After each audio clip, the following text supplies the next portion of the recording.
केंद्रीय वित्त मंत्री निर्मला सीतारमण ने अंतरिम बजट पेश किया है। उत्तराखंड के सीएम पुष्कर सिंह धामी ने अंतरिम बजट की सराहना की। उन्होंने अंतरिम बजट को समावेशी बजट करार दिया है। उन्होंने कहा कि बजट के जरिए स्वास्थ्य, शिक्षा, खेती, किसानी से लेकर रोजगार के लिए बेहतर प्रावधान किए गए हैं।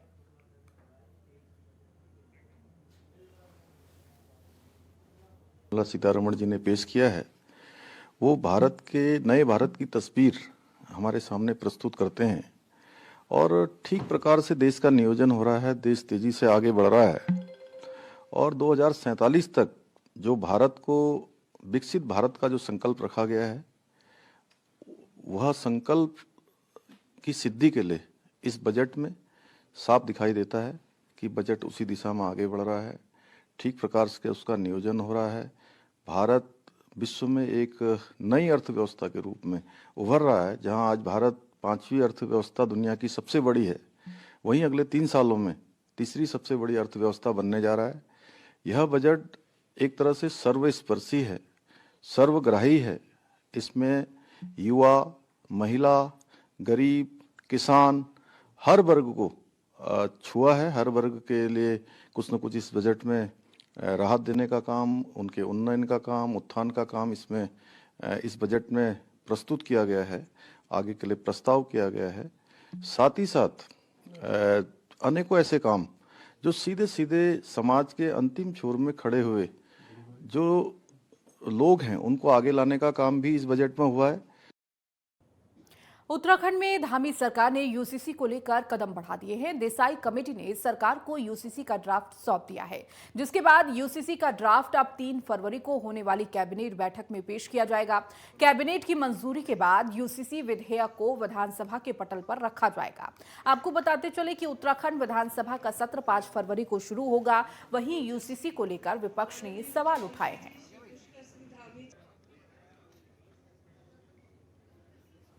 हमारी पार्टी ने ये संकल्प पत्र उत्तराखंड की देवतुल्य जनता के सामने रखा था कि नई सरकार के गठन होते ही हम सबसे पहले कोई काम करेंगे तो वो समान नागरिक संहिता को लाने के लिए कमेटी बनाने का काम करेंगे। उस दिशा में हम आगे बढ़ेंगे और हमने कमेटी का गठन किया और जो हमने वायदा किया था उस वायदे को आगे बढ़ाया सरकार गठन के बाद और 5 सदस्यीय कमेटी बनी। सेवानिवृत्त जस्टिस रंजना प्रकाश देसाई जी की अध्यक्षता में जो जनजाति समूह के लोग थे उनके साथ संवाद हुआ और संवाद में लगातार पूरे प्रदेश के अंदर 43 स्थानों पर जन संवाद के कार्यक्रम हुए। लोगों से उनकी राय ली गई, उनके विचार जाने गए और उसके पश्चात वेब पोर्टल लॉन्च किया गया और वेब पोर्टल लॉन्च किया गया और वेब पोर्टल में 2,33,000 लोगों ने अपने विचार दिए और प्रदेश के लगभग 10% परिवारों का इसमें कहीं ना कहीं उनके विचार सम्मिलित हो गए और ये देश का पहला ऐसा काम है समान नागरिक संहिता का जिसके लिए इतनी बड़ी संख्या में, ये पहला उदाहरण है कि 10% लोगों ने प्रदेश के अंदर अपनी राय इस पर रखी है और उनकी राय के आधार पर हम आगे बढ़े हैं। समिति ने अभी तक 72 बैठकें पूरी की हैं और आज उन्होंने हमको अपनी रिपोर्ट दे दी है। समस्त जो औपचारिकताएं हैं पूरी करेंगे। इसके बाद इसका जो विधिक रूप से जो परीक्षण है वो परीक्षण भी होगा। इसका अध्ययन करेंगे और चर्चा करने के बाद, परीक्षण करने के बाद विधानसभा का जो हमने विशेष सत्र, जो ये विशेष सत्र आ रहा है, इस सत्र में इसको रखेंगे और जो कानून बनना है, एक्ट बनना है, विधेयक बनना है, उस दिशा में हम आगे बढ़ेंगे। यूसीसी, आखिर यूसीसी का पूरा अर्थ क्या है? आप तो जो है यूसीसी के अर्थ के साथ अनर्थ कर रहे हैं। जो कुछ भारत के संविधान में कहा गया है, directive principle of state policy में, आप उसका अपमान कर रहे हैं। ये यूनिफॉर्मिटी है कहाँ इसमें? आप हमें बताइए। मान लिया लड़कियों की शादी आदि को लेकर के या किसी चीज को लेकर के कोई उम्र संबंधी या कोई और वो प्रोविजन करते हैं, जो प्रोविजन करेंगे भगवानपुर से बिल्कुल लगा हुआ छुटमलपुर है।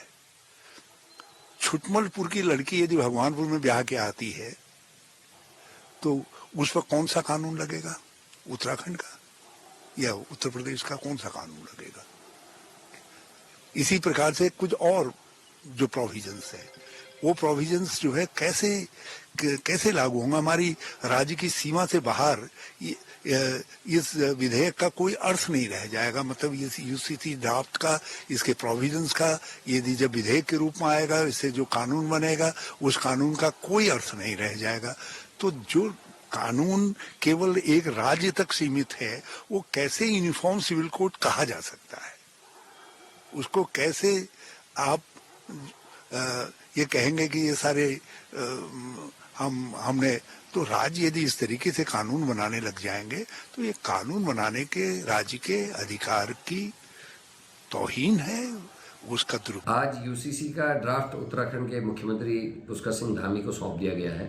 हम उम्मीद करते हैं कि पुष्कर सिंह धामी समय रहते हुए कल तक उसे सभी पक्ष और सत्ता के विधायकों तक पहुंचवा देंगे और विपक्षी दलों को भी उसको पहुंचवाएंगे, पत्रकार और बुद्धिजीवी तक उसको पहुंचाएंगे ताकि प्रदेश में इस महत्वपूर्ण बिल पर सार्थक बहस हो सके। वैसे ये यूसीसी जो है केंद्र का मसौदा है, ये राज्य से इसका लेना देना नहीं। अगर उत्तराखंड में लागू हुआ और बगल में हिमाचल, हरियाणा, दिल्ली, उत्तर प्रदेश में लागू नहीं हुआ तो ऐसे मसौदे का कोई फायदा नहीं होने वाला।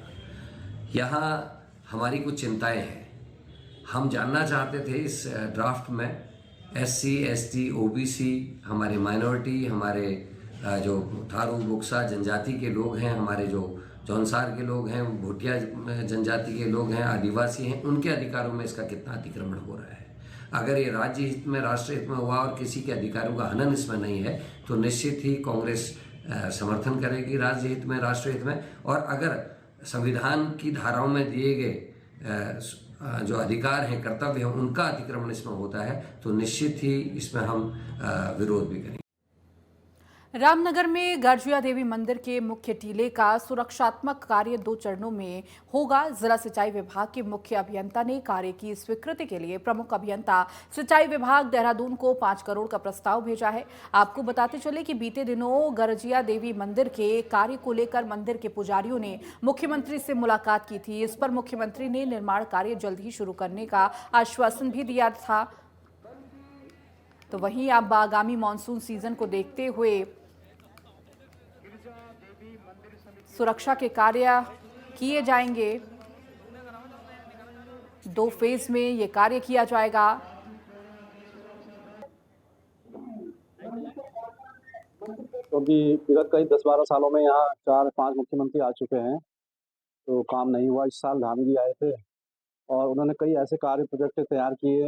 रात ही रात में यहाँ पे कई बड़े बड़े सम्मेलन हुए और कई जो महीनों सालों का काम था वो कई हफ्तों में बिना कोई कागज, कोई उनके स्वीकृति के पूरे हो गए। तो हम भी चाह रहे थे कि मंदिर का काम, क्योंकि काफ़ी दरारें इसमें आ चुकी हैं और श्रद्धालु दिन पर दिन बढ़ते जा रहे हैं और सबसे पहले सुरक्षा है। गर्जिया के लिए जो पूरा स्टैंड बनाया था वो लगभग 9 करोड़ 23 लाख का था, जिसके लिए जब उसे मिटिगेशन की बैठक में रखा गया तो उसकी मॉडल स्टडी प्रॉपर की जाए और उसके बाद ही सैंक्शन होगा। लेकिन ये बरसात को देखते हुए फिर उसको 2 टुकड़ों में कर दिया गया है, जिसमें प्रथम फेज में काम करके उस टीले को स्वरूप कर दिया जाएगा जो लगभग 5.80 करोड़ का है। अगर ये स्वीकृत हो जाता है तो टीले की सुरक्षा का कार्य शुरू कर दिया जाएगा। पौड़ी में स्थानीय व्यापारियों ने अपनी समस्याओं को लेकर स्थानीय विधायक राजकुमारी पोरी से मुलाकात की और ज्ञापन सौंपा। इस दौरान व्यापार सभा के अध्यक्ष हेमेंद्र नेगी के नेतृत्व में व्यापारियों ने नगरपालिका पौड़ी पर लाइसेंस टैक्स जबरन थोपने का आरोप लगाया है और अपना विरोध दर्ज किया है। इसके साथ ही व्यापारियों ने ज्ञापन में पौड़ी शहर में एक मिनी रोपवे और पक्षी विहार निर्माण की मांग भी की है। साथ ही जिला अस्पताल को पब्लिक प्राइवेट पार्टनरशिप यानी PPP मोड से हटाकर सरकारी व्यवस्था के तहत चलाने की मांग की है।